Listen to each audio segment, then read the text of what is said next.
Hello everyone, welcome back to my channel, Crafty Concepts with Erin. I am going to use this Sweet Memories collection to document some outdoor hiking type photos from a vacation road trip we took a few years ago. You're like, say what? Bear with me. I think that you're going to like how this turns out. So this was a trip to Devil's Tower National Monument. And then I have, that's my family, my friend's family, and then a couple smaller supporting photos here. So I'll show you more about the photos as we go. Now I do have a few full sheets left, but a lot of these are already cut into, and I even have some more scraps here of the camera and ledger paper. So just by kind of focusing on the greens, I think we'll probably use the ledger paper and definitely the camera paper. I even have more green. There's always two sides to the paper, so if one doesn't work for your needs, chances are the other side will. So I love this gorgeous paper, but I'm not going to use this for today's layout. So I think I'm going to focus on these, and again I have a few more scraps of the camera and ledger paper. So let me grab my Versamats and let's get this layout going. I thought about making this a single page layout. I certainly could with the amount of photos I have, but I've got an idea and some elements I want to incorporate, so double page it will be. What I'd like to do is start with my scraps before cutting into my bigger pieces of paper. Often your scraps will dictate the design, and it can be kind of a great jumping off point. So what I'm thinking, I love this camera paper. It's really cool, and I could use a whole bunch just like this. Cameras work for scrapbooking just about anything, right? But this is, this kind of iconic photo spot. So I like the idea of using the cameras, and I feel like the colors play in really nicely. We also have this sage green, which helps bring in that outdoor feel. There's some greenery around the base of the mountain and then some on the side of the photo here. So I thought that could work kind of nicely here. I'm going to need to cut this down, but my idea is to have the main two photos right here. I have a couple smaller supporting photos for the other side, and if you're wondering why there's only like white frame on part of them, I just hastily cut them out because I have an idea for these. I want to use the photo frame thin cut. This is in the current catalog. I think it's so cute, and I've been wanting to pull this into a layout, so today I'm just being very intentional and I'm going to make it happen one way or another. So it cuts out the inner portion, and then you get this Polaroid style frame with the stitching around the outside. It's so cute. I cut a couple of those in black. I do want to bring black into this layout, so I've got a couple for the photos. I had extra just in case I wanted to layer it up and give it some more dimension.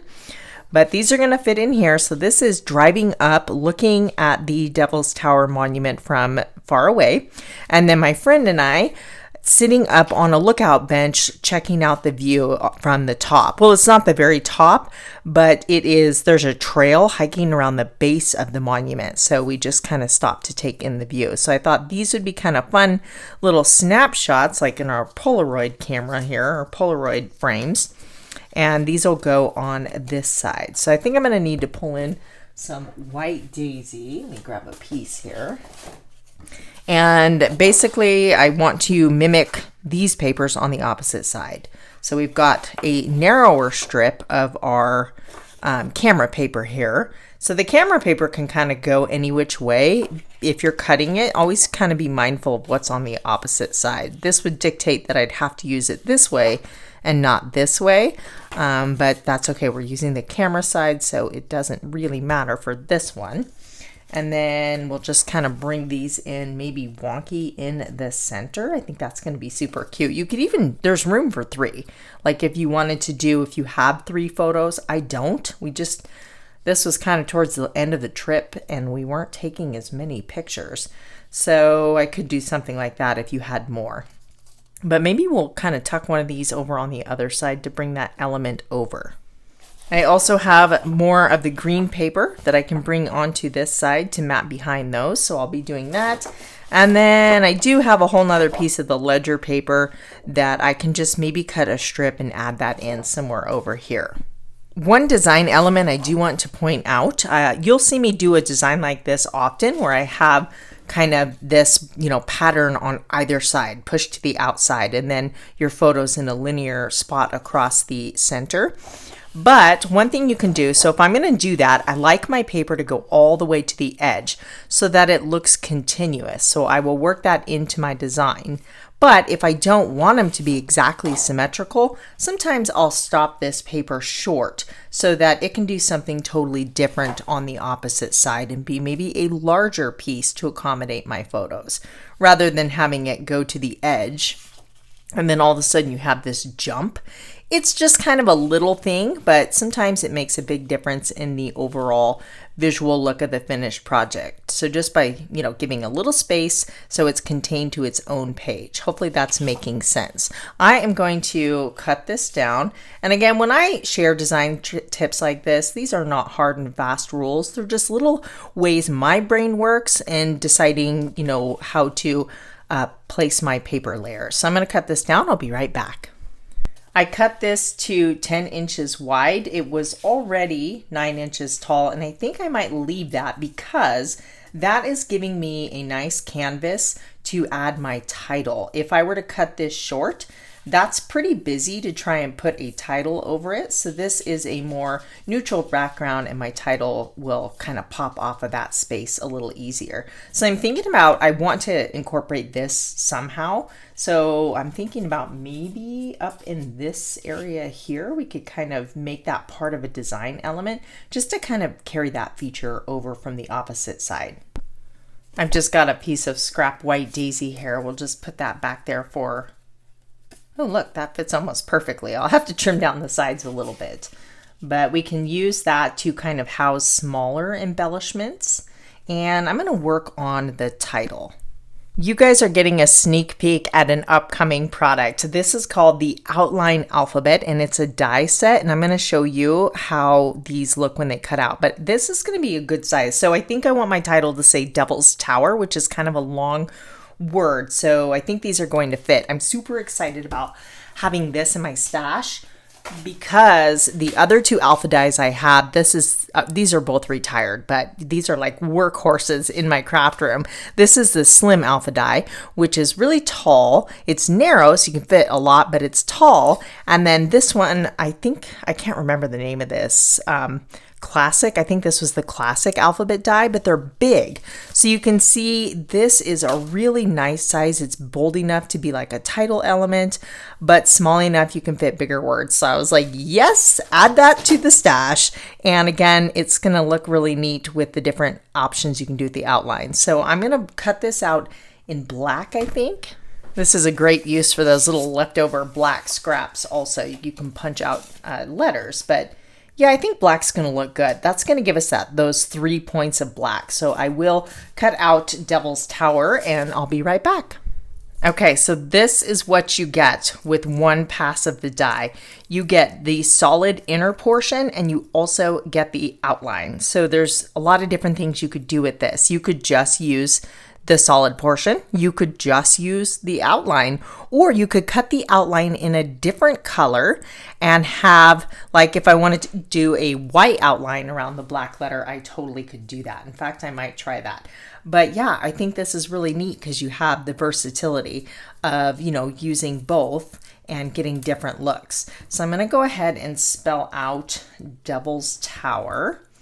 This is going to be a nice anchor for the base of my photos. Do you guys remember the movie Close Encounters? It was a Steven Spielberg film. I loved this movie when I was a kid, but that was filmed here, part of the movie at the Devil's Tower National Monument. So I thought that was kind of cool.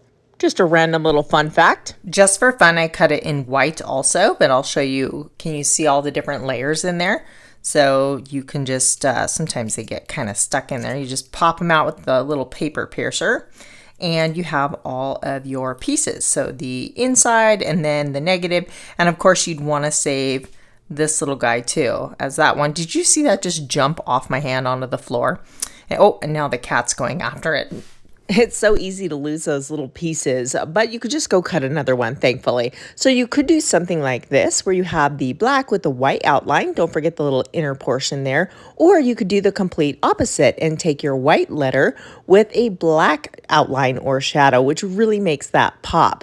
Of course, you can use pattern paper or whatever color cardstock to match your project. It's always good to have options. I'm not 100% certain what I'm going to do with my title. So for now, I'm going to just set these aside and start working on my embellishments, which will just, hopefully help the rest of it come together and help me decide what I want to do with this element over here.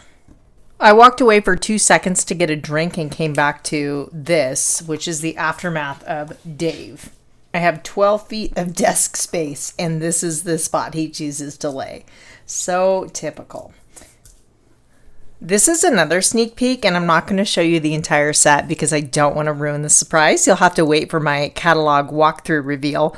But this little compass set is just so cool, and I'm going to use one of the stamps also that goes along with this. So I thought that this might look nice kind of right here.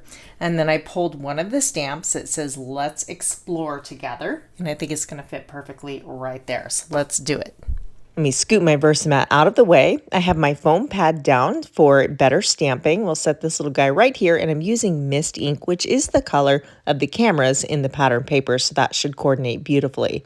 Let's stamp this in the upper right corner, right about there. Anything that has arrows or the word explore definitely has me doing a happy dance. Are you intrigued about the rest of this collection? I can't wait to share it with you. I already have tons of ideas planned for it.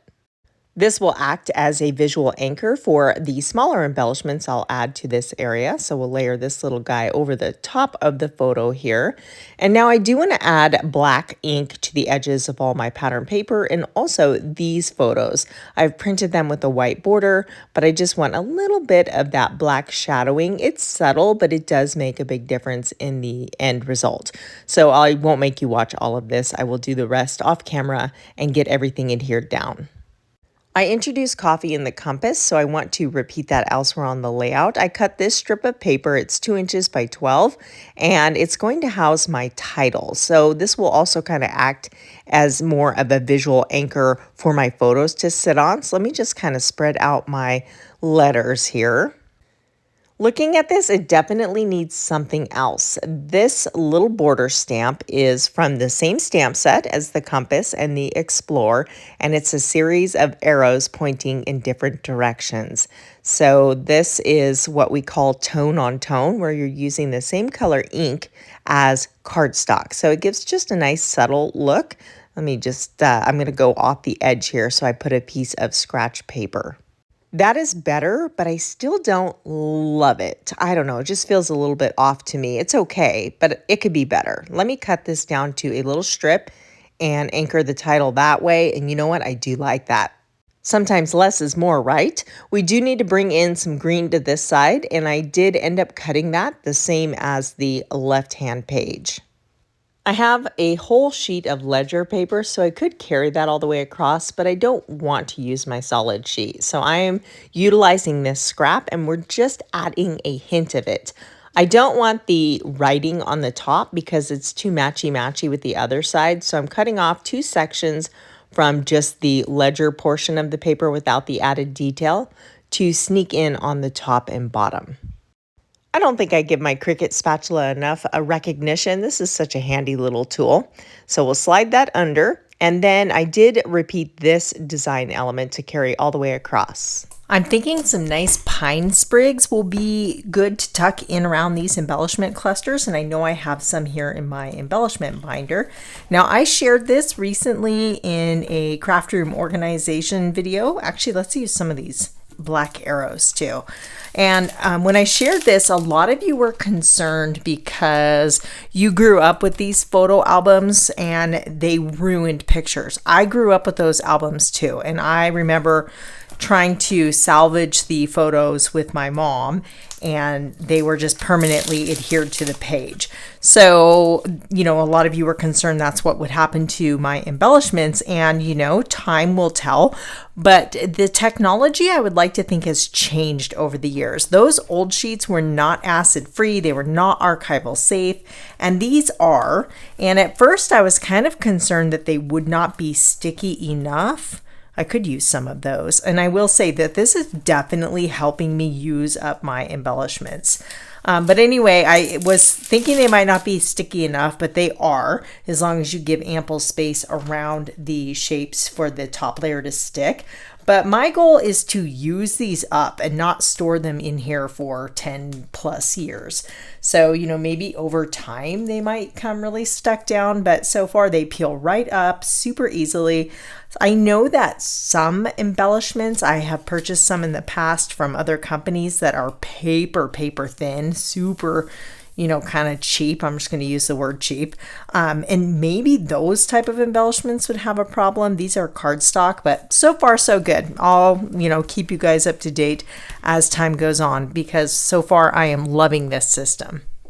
These little greenery sprigs are going to add some movement and a nice organic feel and help bring in that touch of the outdoors. So I'm just going to tuck maybe 3 in this area over here. And then I want 3 points of embellishment. So we could add something to this area up here and then maybe the right lower corner. I have this camera and I kind of want to use that, but we'll see. The greenery sprigs are from the Evergreen card making workshop, which was Christmas, but great for year round. And then this is an old stamp from my stash called Aurora. And I have stamped this little badge here that says adventure on toffee paper to bring that toffee up top and also give my greenery sprigs a place to originate from. So they're coming out from behind something and make a little bit more sense. So we still need something down for the lower area. And I have these fun little arrows that might be cute. The camera is just, I like it, but it's just maybe too much black next to the black Polaroid frame. So for now, I'm going to move on to my title. I've got my T-square ruler, and then I'm going to use some Barely Art liquid glue to adhere down my letters. The Devil's Tower National Monument was a very quick stop on our 2021 motorhome road trip. My friends that we travel with are rock climbers, and they had all their gear, so they had been doing a little climbing here and there along the way. But the Devil's Tower, is a known spot. People come from all over the world to climb here, so of course we had to check it out. While thumbing through my embellishment binder, I came across these little journaling tags. It is the shortbread color, but I feel like it goes nicely. So I'm going to slide that right under there. And yeah, I kind of like that. That looks neat. Those tags were left over from the Cosette Workshop collection. And this sticker says, "Every day is a gift." That is from the Sweet Memories sticker sheet, and I thought that was definitely appropriate. And that's still not quite enough. We need something bigger to anchor these embellishments. This is just kind of a little, what I call my journaling spots that are left over. I put them in this little drawer. So I'm just kind of auditioning a few pieces. I've got a lot of smaller stitch circles in here. I just don't think I'm going to be able to use that camera as much as I want to. It just isn't quite right. I will have to find something else to put on top of the circle. I do have these die cuts. These are paperboard shapes, and they're designed to go along with this awesome scrapbooking sentiment stamp called Remember This Moment. There are so many different sentiments on there I could use for this particular layout. So let me just kind of pop out a few of these. They come in different colors. I think there's 3 different colors. I got the white because I felt like it was a good starting place and could go with a lot of different things. So I'm just kind of looking through here to see maybe which, sentiment I want to use. This is like making your own word stickers, which I love incorporating word stickers onto my projects. I think we'll go with this one. It says, "It's the little things," and we're taking in the view, and just, I guess maybe that's a big thing, but just stopping to appreciate, God's beauty that he's created. And it's the little things, right?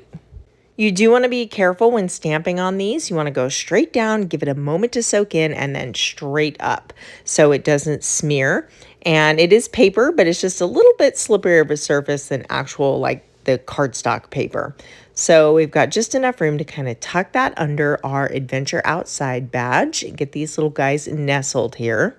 I did go through my stash and I pulled my wooden arrows to embellish with. These add that nice shortbread color that complements the journaling tag. Now these are no longer available. They do have paperboard arrows, which I know a lot of you prefer because they don't add as much bulk to your layouts, but I do want to add these up, and I think the wood element goes along with nature layouts very nicely. I decided to add National Monument to my title. I did create that on my Cricut using print and cut, and then I stamped one more additional word sentiment that says, remember this moment, and I used a larger little banner from those die cuts, and I intentionally put the larger one on the bottom with the smaller one up top. I did go ahead and print out my journaling using my Avery Clear sticker paper. I love this stuff. So I just measured the size of my tag and created a text box. And I was thinking that was going to slide out, but my Polaroid frame is stuck to it. And we are almost having a Mayday. Whew, that was close. I wanted to just trim this flush with the edge of the tag. So that's why I was doing it that way, but thought it would slide out a little bit easier. So using my scissors, I'm just trimming off the edge of this sticker paper. And then when you burnish it in, it virtually disappears onto the background surface.